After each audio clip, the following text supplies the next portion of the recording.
লিলুয়া দিয়ে যাচ্ছি, এখন না আছে বৃষ্টি না আছে বাদল, পুরো গরমকাল, তার উপরে দেখুন কত নর্দমার জল, রাস্তা নেই, জলের ওপর দিয়ে যেতে হচ্ছে। আর জলটার অবস্থা দেখুন, বলুন এখানে কোনো মশা হবে না, মাছি হবে না, এখানে রোগ হবে না, তাহলে হবে এটা কি? লিলুয়াতে আর মানুষ নেই, সব জন্তু রয়েছে, জন্তু, তাদের কোনো ভূক্ষেপও নেই, এইভাবেই দিনের পর দিন চালাচ্ছে, বলার কেউ নেই, দেখার কেউ নেই।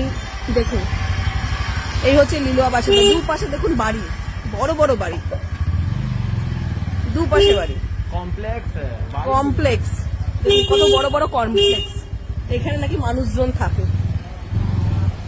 দেখুন না বৃষ্টি না কিছু, খটখটে রোদ।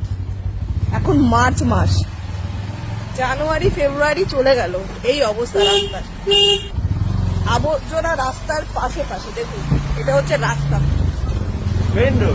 Main road. মানুষজন কোথাতেই যাবে, এটা তো ভাগার বানিয়ে দিয়েছে পুরো, পুরো ভাগার।